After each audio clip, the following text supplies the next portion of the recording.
Welcome to the Widowed Parent Podcast with your host, Jenny Lisk. Hey everyone, it's Jenny Lisk, and this is episode 12 of the Widowed Parent Podcast. I learned so much from talking with Diane Ingram Fromme for this episode. Diane is the author of Stepparenting the Grieving Child, Cultivating Past and Present Connections with Children Who Have Lost a Parent. She married a widower with kids, thus becoming a stepmom to two young kids who were grieving the loss of their mom.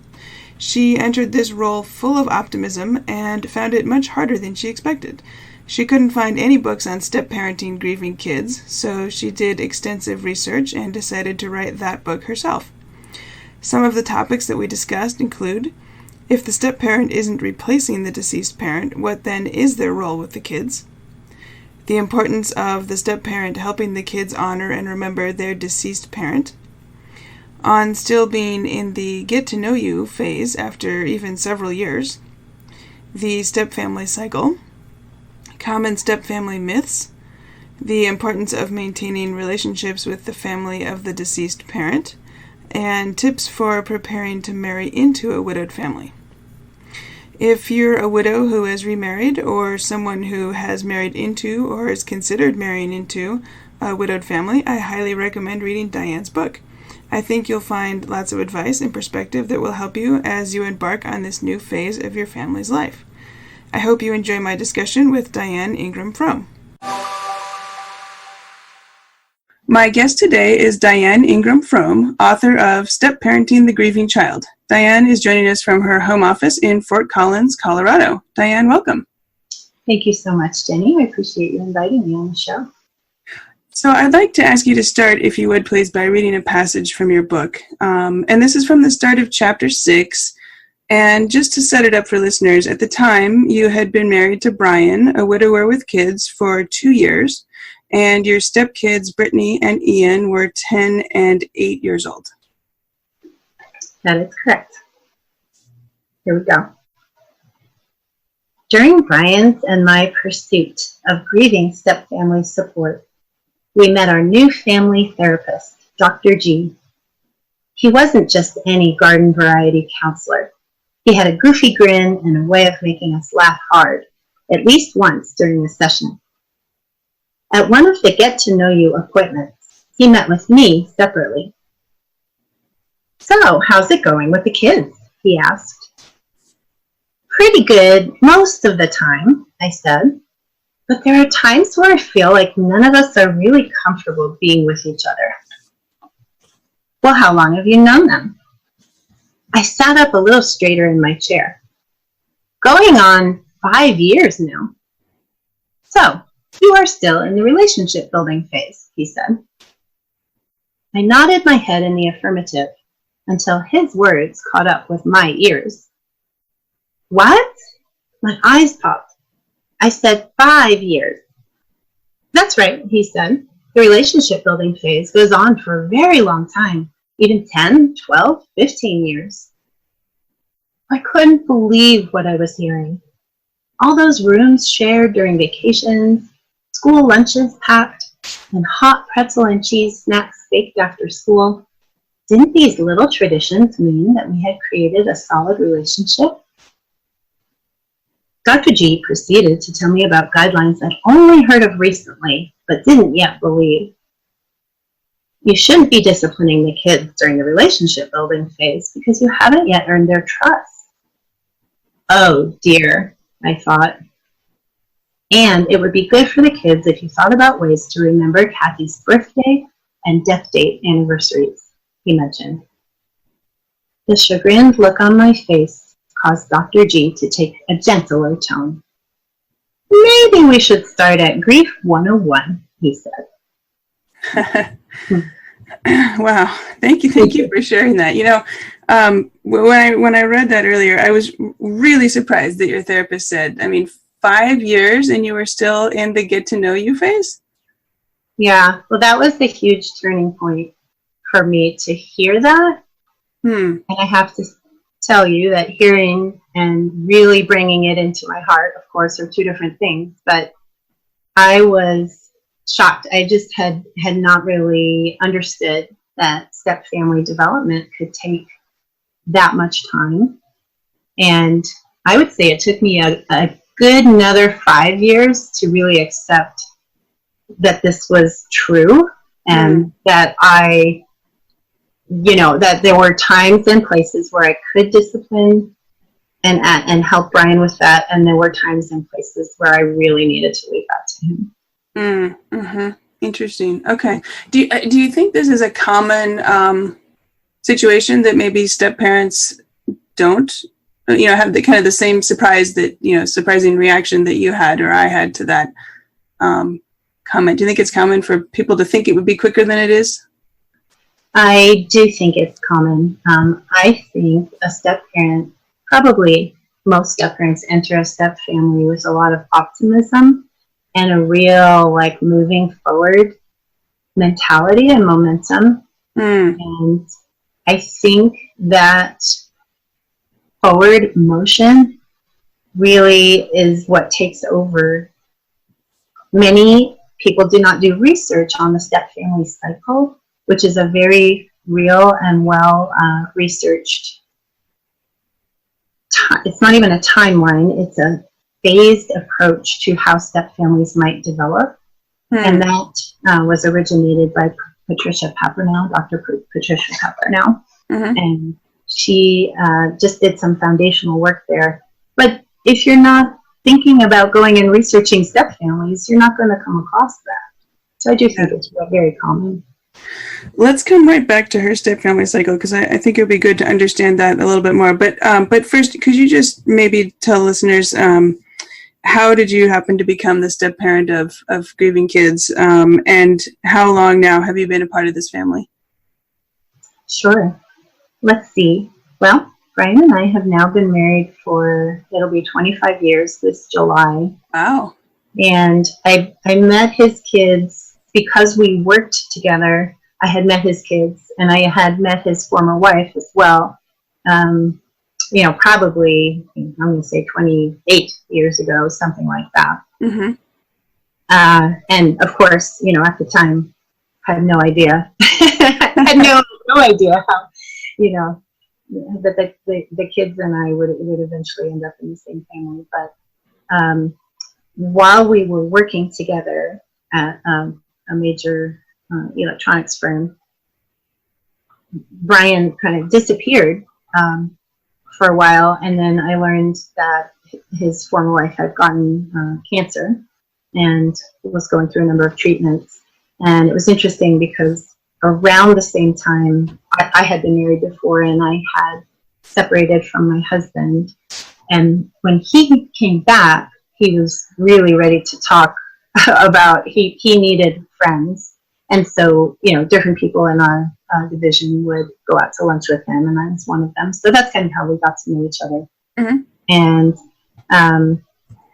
it's just very interesting he was going through the whole phases of grief, but I think what he was focused on was, of course, I want my wife to live.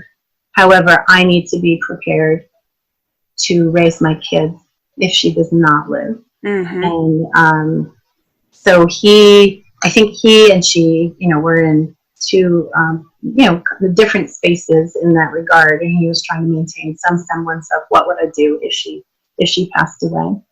But anyway, over time, after she did pass away, he wanted to raise the kids on his own for 8 months to a year. That was his goal. And but we were still deepening our relationship at that time. And then we finally got married, and I have to say, here's my optimism. Oh, I'm good with kids. I was a day camp counselor. I like kids, but I didn't have kids of my own. And I literally came into that relationship with just a momentum of believing that it was all going to work out, but not really doing any research. Okay. And when you and Brian married, how old were the kids? Let's see. When we got married, they were 6 and almost 8. Okay. Yeah. Okay. All right. So let's go back then to that step family cycle that you mentioned. So can you describe the cycle and talk about that a little bit? Sure. And I'm going to use, the words that I put around it in my book. So the first phase is a very critical phase, and that's the fantasy phase of step family living. And that's exactly what I just described to you. That's where I was like, okay, I'm a good person. The kids are good people. Brian's a good person. We're all going to work this out. And I think a common feeling that step parents have after a while, it's kind of like the honeymoon phase ending in a relationship, is, some days things don't feel quite right. Like we just don't really quite feel like we're gelling as a family. And the step parent often continues to feel more and more like an outsider. So the fantasy phase is shared by usually all members of the family. Like even younger kids will believe that this new person in the family can be helpful. But then they start to have feelings of conflict because they want to be loyal to the parent that died or disappeared. And so that whole fantasy phase can actually last a really long time. But usually there's some pivotal event that helps break the fantasy. And the one I shared in my book, it was a family where the former mom had been a seamstress. And she was just so good. She would sew all the kids' Halloween costumes, and anytime something, frayed or frazzled, she would mend it. But the stepmom did not have that skill at all. And so one of the kids went to the stepmom and asked for a costume for some school play or something. And the stepmom just was not able, just knew that was not something that she was able to produce. And that was like a pivotal moment for the child to realize that the new mom didn't have the same characteristics as the former mom. So, Okay, so that's the fantasy stage. And then there's usually a breakthrough, and I think I really want to iterate that you just don't know the time frame that this is going to occur. Step families really develop very organically, and you have to have a lot of trust in that as the natural parent and the step parent, that this is going to evolve at some point. But suddenly you'll notice that communication is getting easier. One way we did this in our family was we started having family meetings, and we tried to make them really fun and, do little events like ice cream sundae bars and things like that. We noticed that as we started this tradition, that the kids got more comfortable talking about what was on their mind. And now you're kind of moving into this middle ground where communication, which is fundamental to any family, communication is becoming easier and more natural. And we're getting things out on the table maybe that we weren't able to say before, or that we didn't even know. We had feelings, but we had no idea how to express them. And then of course, that communication base sticks. But then the third phase is what I call finding a family rhythm. And that is when your family, if you're comparing the fantasy stage where things just so many times don't feel right, this third stage is, many times things do feel pretty natural, and step family issues are not at the top of our halo of concern anymore. Now we're just dealing with daily life and day-to-day family issues, and occasionally step family issues will crop up, and we'll still, of course, talk about them. So that's kind of an overview of that cycle. And that can take, it can take a long time. It can continue forever through the kids being adults. It's gonna have phases all the way through. Mm-hmm. So we're not talking a horizon of months here. You're talking years or many years. Many years. Right. Okay. Definitely. Okay. All right. I think that's helpful. After you read the passage in the beginning, it was moving a little bit into the question of disciplining kids and what that means for, I guess the question, like, what is the role of the step parent in disciplining the kids or not, or what are your thoughts about that topic? Sure.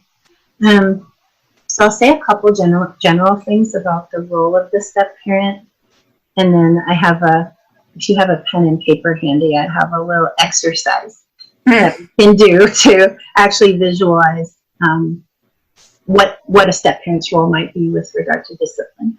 Okay. So I often get the question, if I'm not replacing the deceased parent, which we can talk about that more later because a step parent should not replace, then what is my role in the family? Mm-hmm.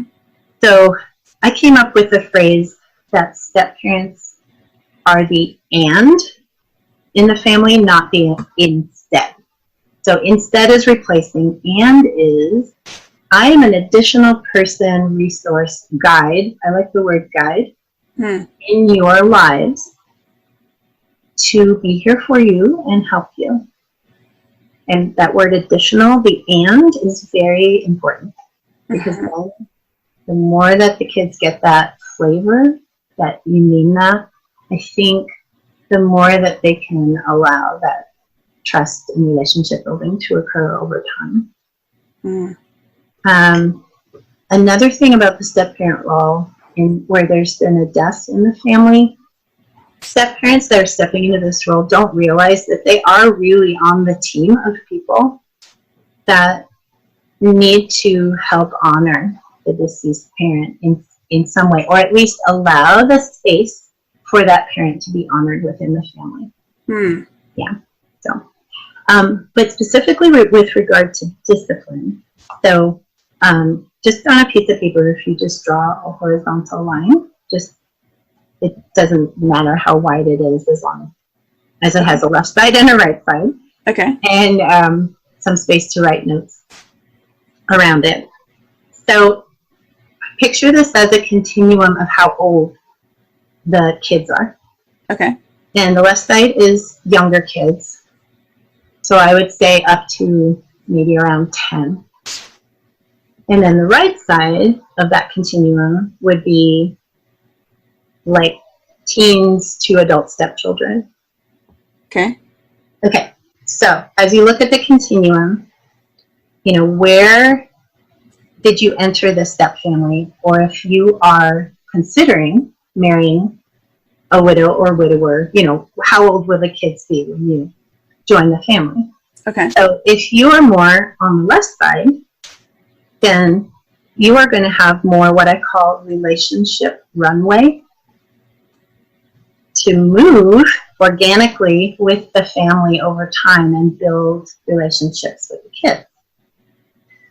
If you are coming in where the kids are older on the right side, you literally don't have the rest of that line. You don't have that runway. And that is a very, very critical concept with regard to disciplining and the role of discipline.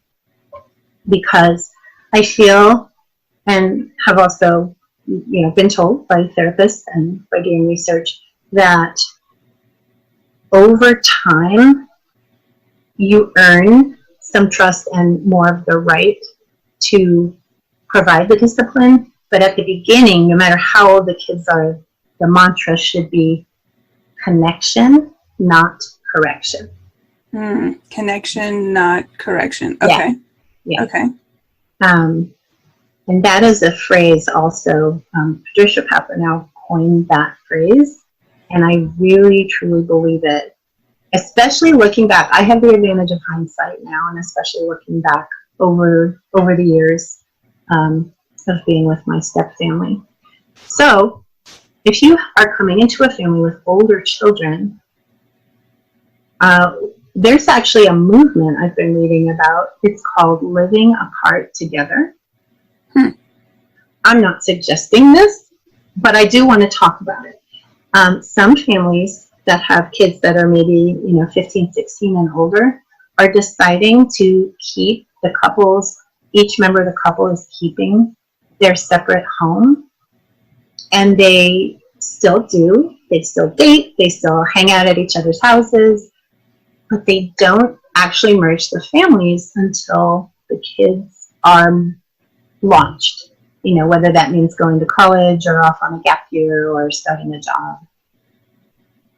And the reason is that the step-parent does not have that relationship runway.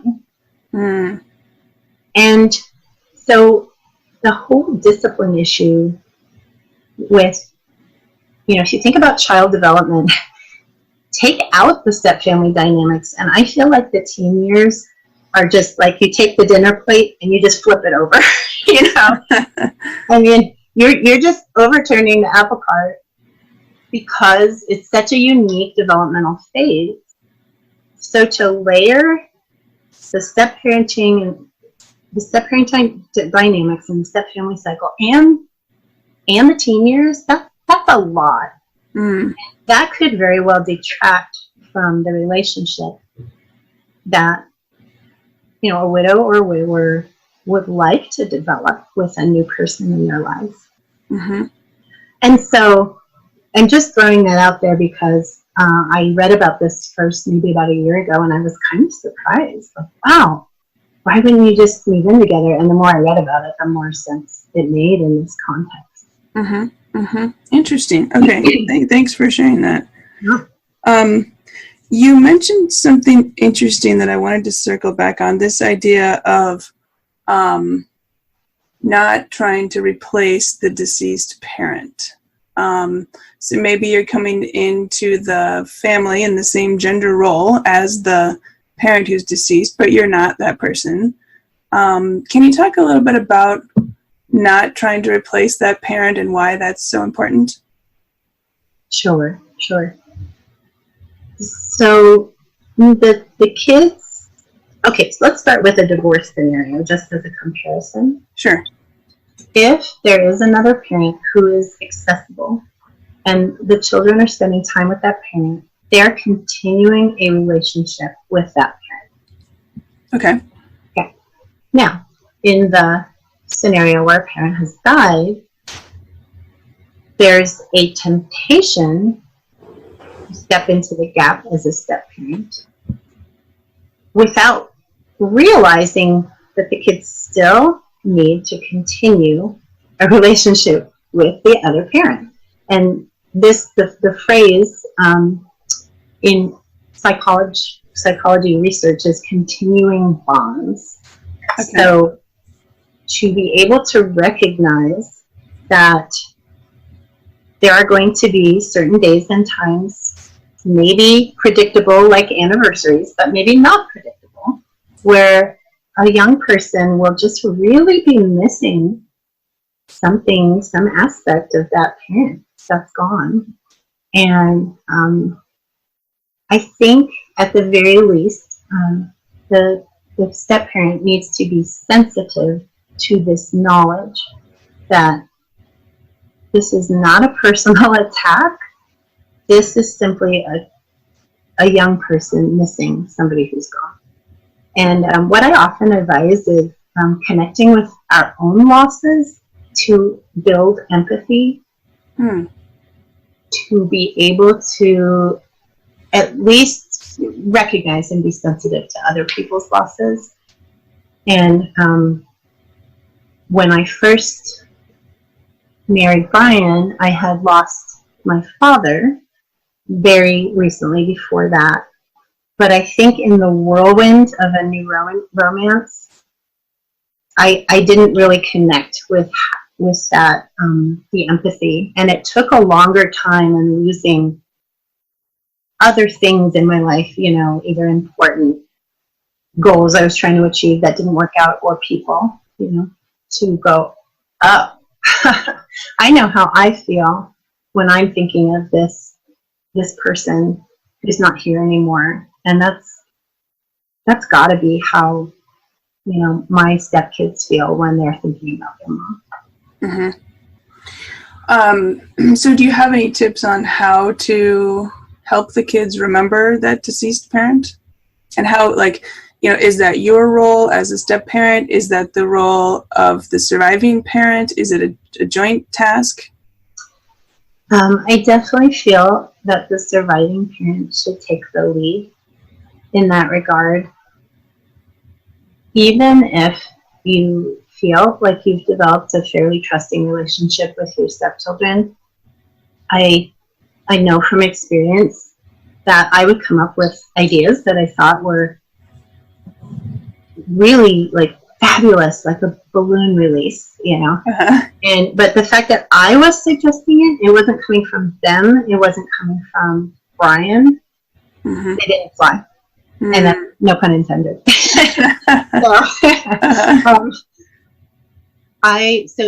The natural parent has a lot on their plate.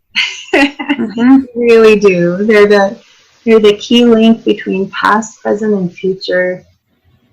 And they are just holding up a lot in the family. And this is one role that's a very important role to hold up, is kind of taking the lead on not just the memorialization ideas, of which, I have many in the book. I have many, many ideas, practical ideas. Everything from cooking a favorite recipe together that came from the deceased parent, to something like a balloon release or an annual walk or run where you get other people involved and make t-shirts and things like that.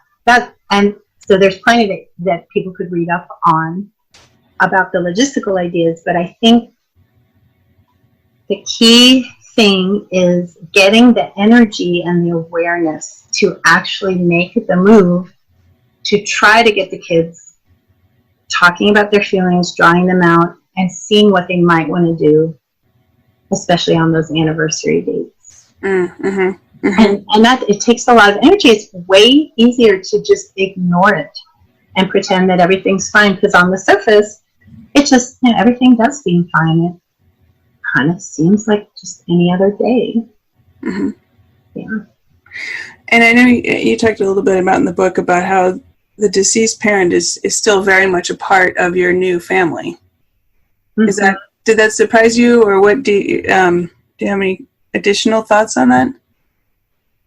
It did surprise me, and I just wanted to share a little story, because someone recently wrote into my website and was so glad to find the book, because she and her fiance, it was a divorce situation. So she was about to get remarried to someone, and the former wife was still around. But in the time between the time they got engaged to this sort of slightly, pre-wedding date, the natural mom contracted a terminal illness and she passed away. So what the person wrote in was, everything has changed now. I was planning my role based on the other parent being around and being available. And I was the exact same way. I think without the nudge and the reminder that we really have, there's still 3 parents in this scenario. Without that nudge, I think we are surprised by feelings and reactions that will come up in the household. So to answer your question, I think at minimum, just being sensitive as a step parent, just being sensitive to the possibilities that you may wake up on a weekend day and the kids may just not be relating to you. They may seem distant in the teen form.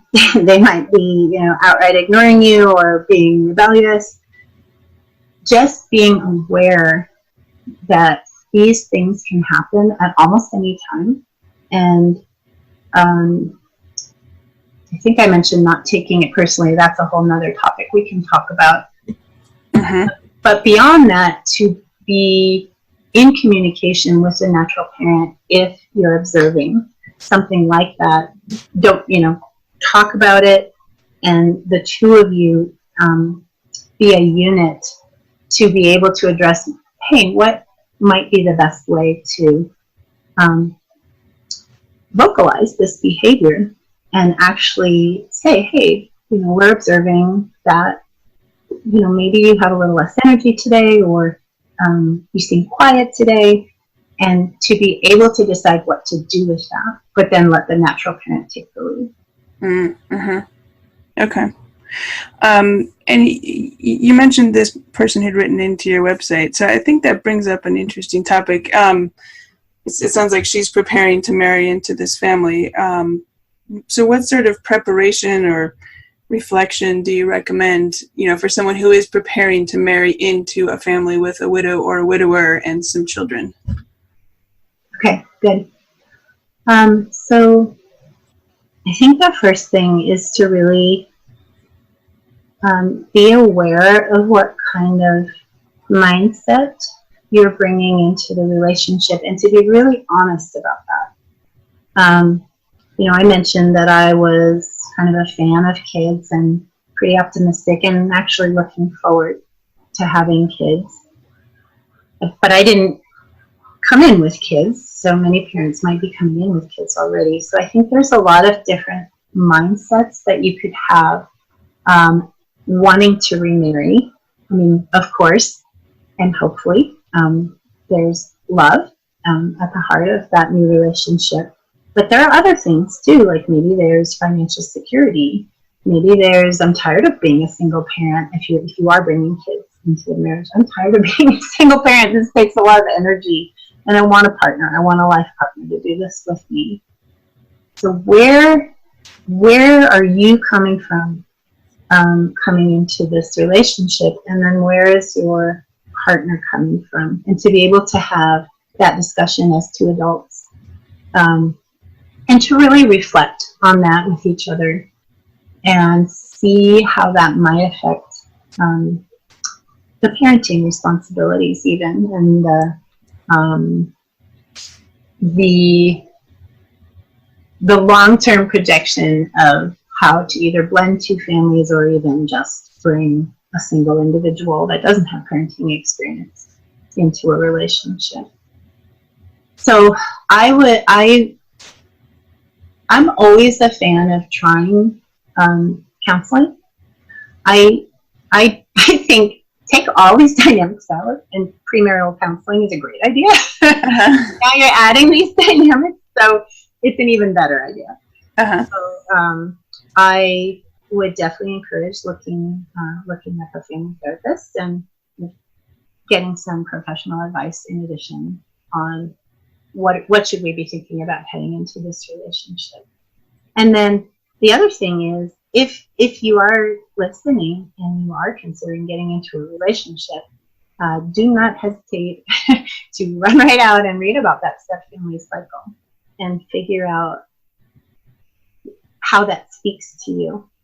Because just having the awareness of that cycle could take away so much confusion and stress as a step.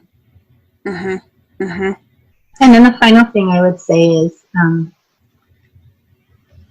as a step parent, I think you just have to be prepared for rejection.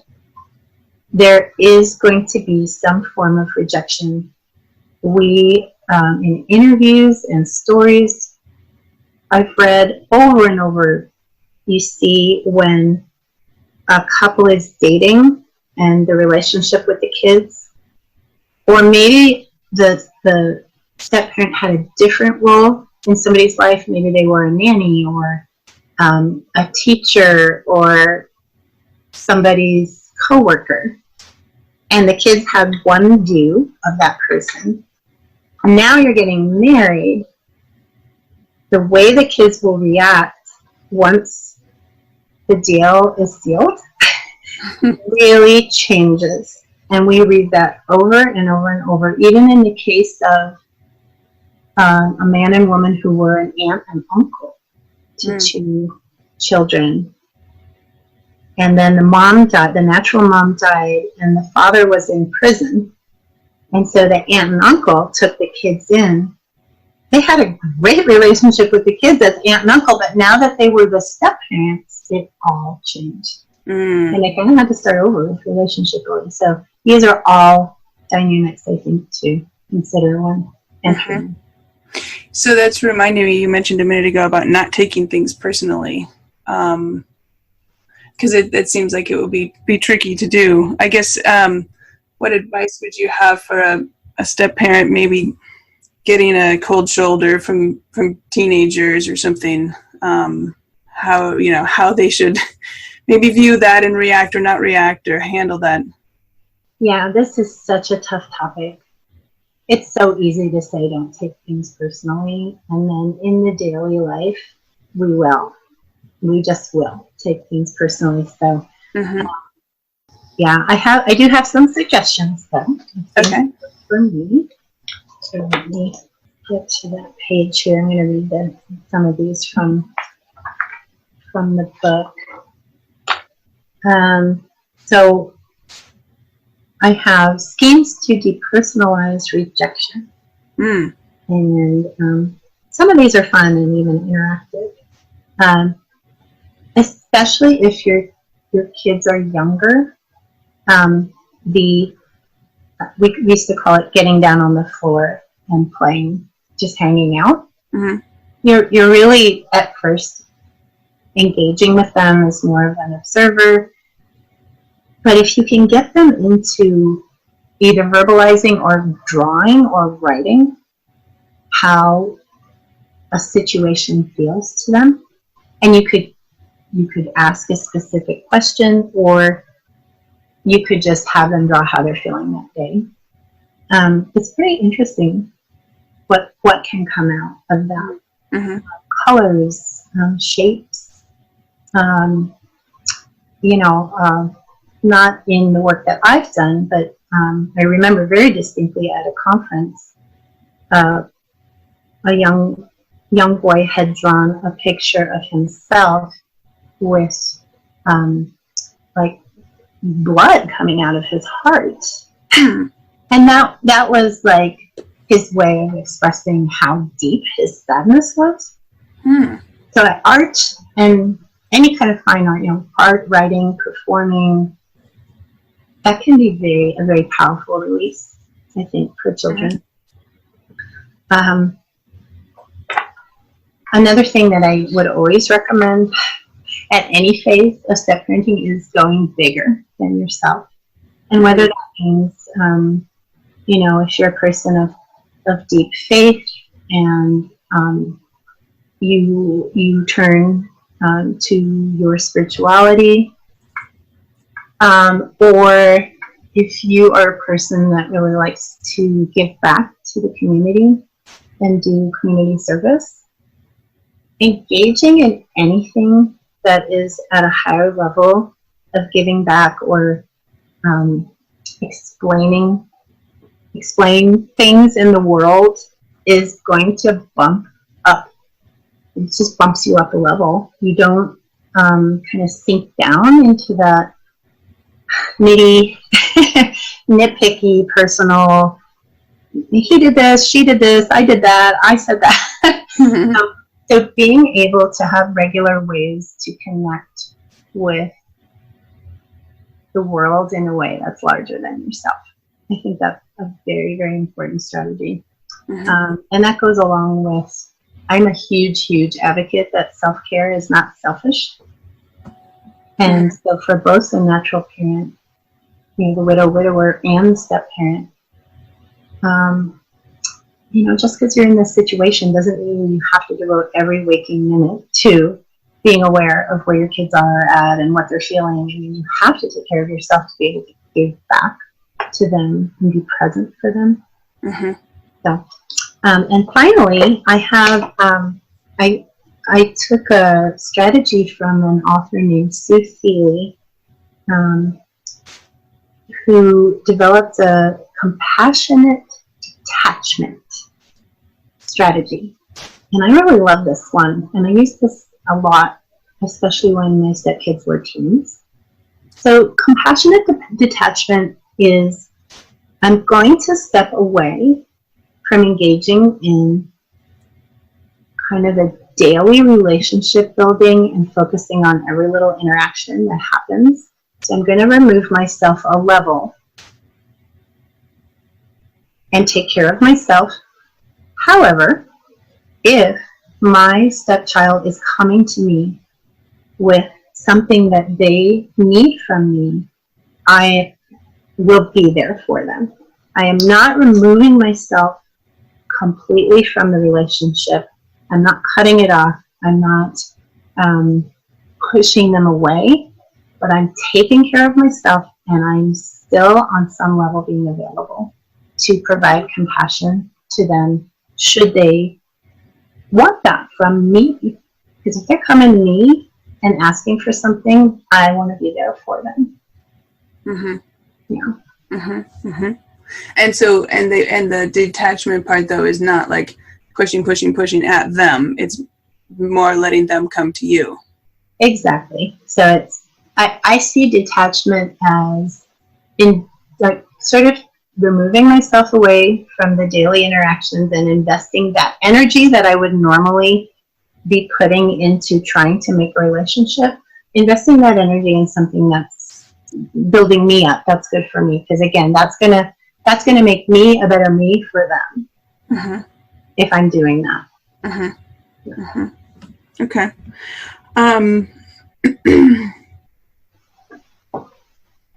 One thing that you mentioned in the book, you were talking about relating to, there's almost like 3 families involved, 3 sets of grandparents, 3 sets of aunts and uncles. Can you talk a little bit about, either the importance of maintaining those relationships or tips for doing it or what's tricky about it? And I'm thinking so in this case, you have the family of the step parent, the family of the surviving parent, and the family of the deceased parent, potentially all involved in the lives of the children. Okay, I will start with the family of the deceased parent, only because that family is probably going to be struggling a little bit with how they fit in with the kids' lives now. Now that their son or daughter is not living.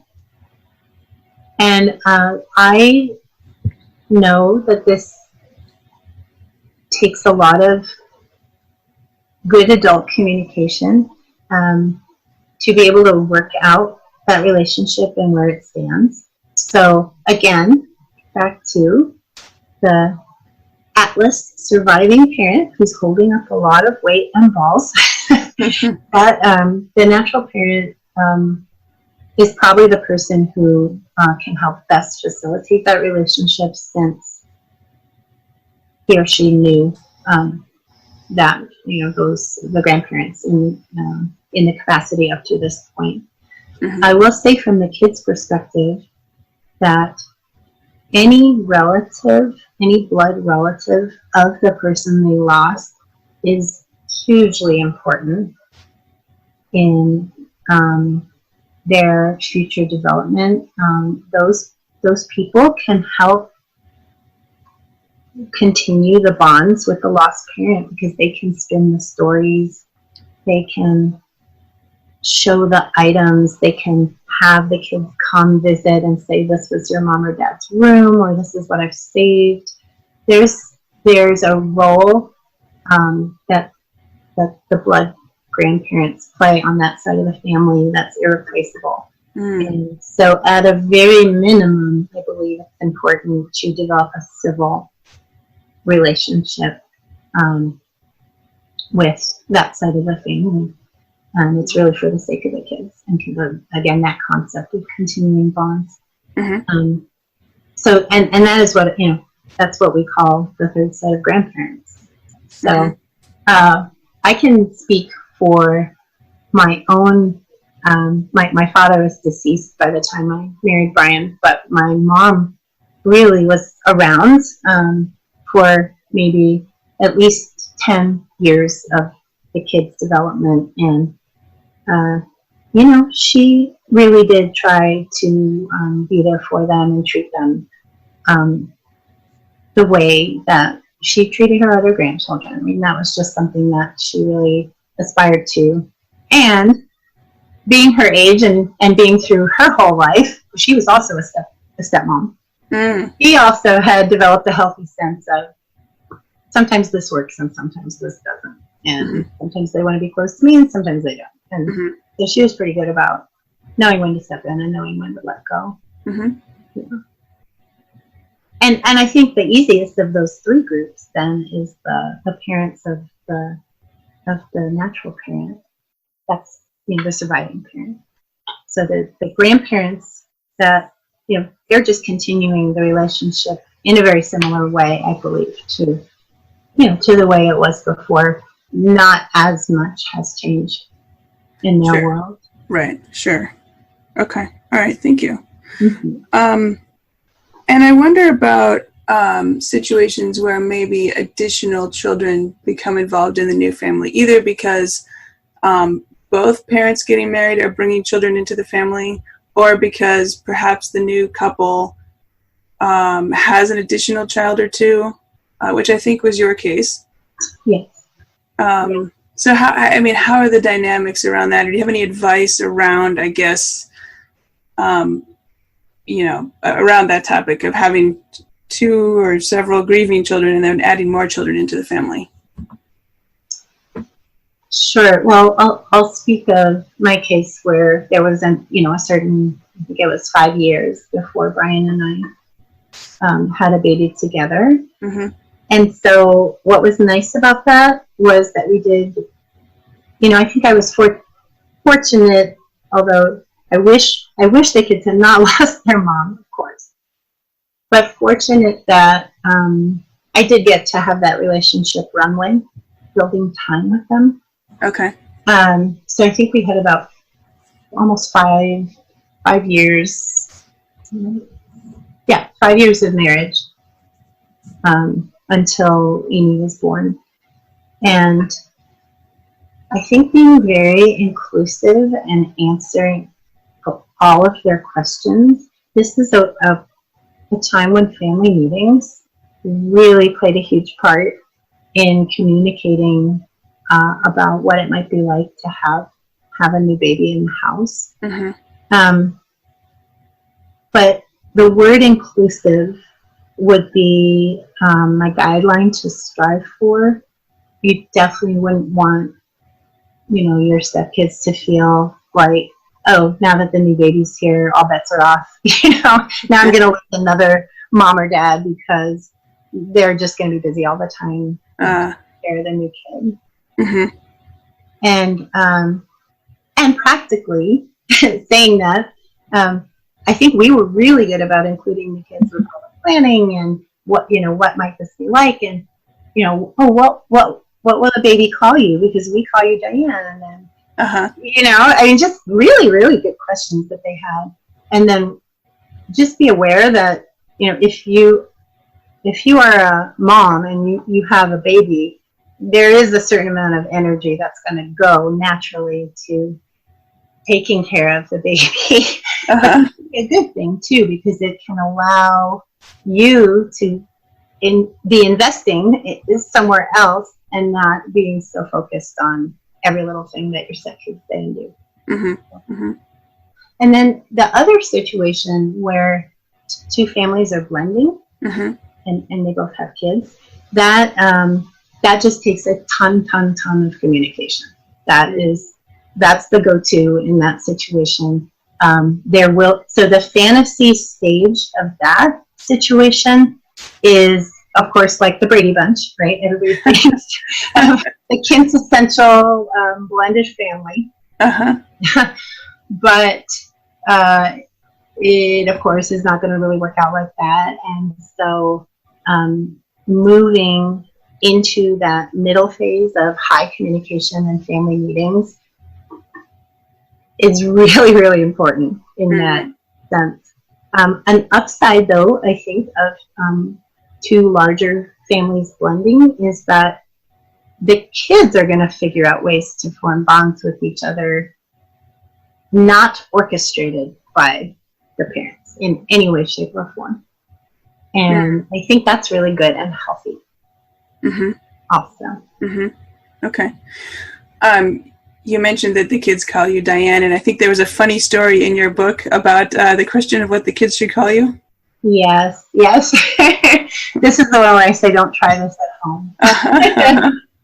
So I got it in my head, and, in hindsight, don't try this at home. I got it in my head that at least at school, they should not call me Diane. And I really wanted them to find an affectionate name for me that was not Mom and not Diane. Yeah. And I think it was fine for me to have this aspiration, but I wish somebody had just talked me off the ledge on this. Yeah. When it comes to naming, I kind of feel like the kids should be able to call you what is comfortable for them, as long as it's not disrespectful. So that's kind of the bottom line. But anyway, I got on this thing, and Brian really liked the Peanuts characters, and especially Snoopy. I was like, oh, that'd be fun. They could call me Snoopy. So I remember, these poor kids were like 7 and 9, and I sat down with them and was like, hey, what do you think of this? And in the end, Ian, the younger one, chose to call me Mom, and that lasted for a long time until he was about 15. And Brittany, who was a little bit older, was just very clear that she could not call me anything but Diane. And I really respect, when I think back, I'm like, wow, that was really clear-minded of her at that age. Sure. I think the boy, being a little bit younger, kind of felt like, oh, well, maybe I should do something about this. And he just didn't know how to advocate for himself. And so that really backfired. Because when he was a teenager, that was a line he drew when he went back to calling me Diane. And that was hurtful. After all those years of hearing the word Mom. But I realized that was, it was really not right of me to try to force that on him. So. And then you mentioned the Brady Bunch, which reminds me, I was curious about some common myths about step families. I suppose probably the original one is that, the evil stepmother myth. But I think you talked about some other myths about step families, and maybe can you debunk some of those? Oh, sure. Oh, there's so many. Yeah.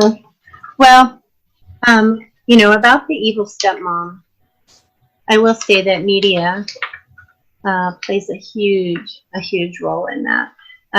If you just think strictly of Disney movies, first of all, why did so many moms die in Disney movies? That's the question we could ask.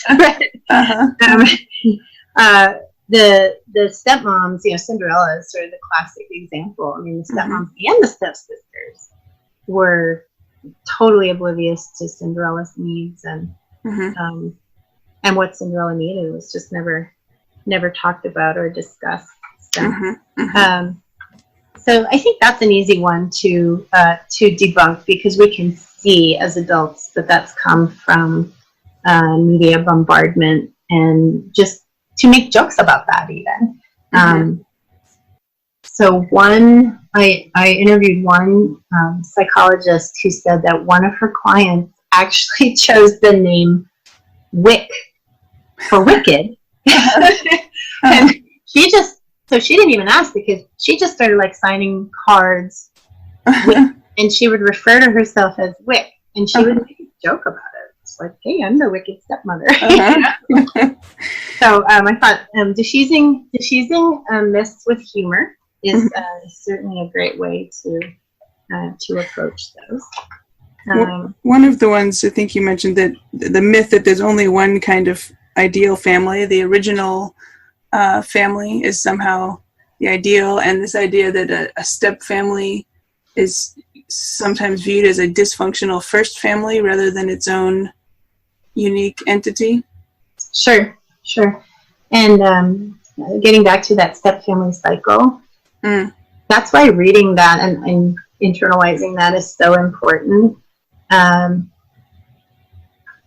Even some past therapies have started with the step family as having to eventually achieve the ideals of a first family. And if you think about a family developing organically, there's no way to compare the experience of a group of people who have been together since a birth to a group of people that have been thrown together with maybe not all family members, being 100% on board with this situation. So I do not feel like there is an ideal family. And another analogy I'll bring to explain that is in another part of my life, I supervise international exchange students. And so kids come over from other countries, and I help find families and high schools for them to stay in and attend certain high schools. Anyway, they're coming in and they're getting one American family that they live with. So the students that have stayed with us, and students that have stayed with, let's just say, the family 2 blocks away who might have 6 children, it's going to be a completely different experience. So neither family is better or worse. It's just different. It's just different, right? It's just different. So that's the way to think of. It's so tempting to want to be, the Cleavers or, the Brady Bunch. But instead, we're more like, if we're sticking with media, like maybe Modern Family, where for family, there's so many different types of families. And I think the fun in growing a step family is what do we want to create together? We're on the same team. What do we want to create? Instead of kind of fighting what we're not, let's figure out what we are. Yeah. No, that makes a lot of sense. 2 other questions that I wanted to just circle back to because I didn't bring them up before. One was, I wonder if you have any tips for the surviving parent who maybe feels sometimes caught in between the kids and their new spouse. So the surviving parent and the new spouse have to be a unit, a tight unit on the same page. It doesn't mean that they'll always agree. So I would say the surviving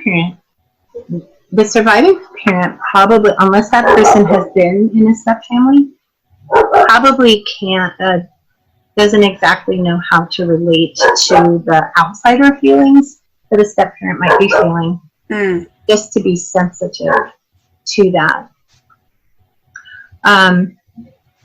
If the surviving parent can create a steady, open line of communication with the new spouse, and if they can agree that the new spouse can bring anything to him or her directly, not in the presence of the children, even those, even those frustrating, ugly feelings that come up sometimes that just make no sense. If there can be permission made that, hey, you can bring those feelings to me and I'll help you process them. And they don't always agree with what you're asking me to do, but we can certainly talk about it. I think that's going to go a really long way to helping the step parent ease in to the new family. So that's probably my biggest tip. And again, always being sensitive to having those conversations in private, apart from the children, and then you reveal to the children what you as a couple agree. Okay. has come from that discussion. Yeah. Okay. Thank you. And I wonder also if you have any tips for the new step parent on bonding with kids. And I'm thinking particularly of, older kids, teenagers, especially in a case where the interests may be very different. One party is maybe all about sports. One party is all about something else that's not sports. I guess, well, first of all, how important do you think it is that the step parent try to find some kind of common ground or bonding opportunities? And then do you have any tips for that? Sure. And I'm going to step back just 1 second and say one more thing about the surviving parent. And sure. it actually leads in. Uh-huh. I think another role the surviving parent plays outside of the couple is to be available and present for his or her children. And when that person cannot be available or present, and I don't just mean physically, of course, I mean emotionally as well, to set up for the kids that the step parent will be taking charge, will be stepping in, and that he or she expects that the kids will work with that person, work with the step parent, and honor that step parent during a time where the parent really feels, for whatever reason, that they cannot be physically and emotionally available. And maybe it's as simple as a business trip. Brian went to Japan for 10 days. And I think this was actually before we got married. It was right before we got married. And I think he set that up really nicely, that I was going to be helping them after school during that 10-day period. So I just think that's a really important factor for the surviving parent. Mm-hmm. Okay, thank you. Okay, and then on the step parent side, so your first question was, is it important to be able to find those commonalities? I think it's important to be observant of what each child in the family, what makes them tick, and to kind of be collecting data, if you will. I don't mean hard data, but to be collecting impressions. You don't necessarily have to share an interest with your stepchild to make a bond. And I think it's easy to try too hard to create that kind of situation. But just to always be on the lookout. It can be something new, even, that you're willing to explore together. It could be a TV show, a series that you suddenly both find yourself watching one night, and maybe make a tradition. Oh, hey, every Wednesday night, we're going to turn this on and we're going to watch it together. Little discussion. So I think by remaining open to the possibilities of where the relationship could go, that's more important than picking a specific thing. Like fighting to find a commonality. Yeah. And trust that it will happen. It will happen. Something's going to come up if you remain open. Okay. I'm very confident in that. Yeah. Okay. Great. We're actually reaching the end of our time today. I do have one last question here. If you could say one thing to widowed step-parents, what would it be? I would say that grief has a way of seeping from the inside out in the most unexpected ways.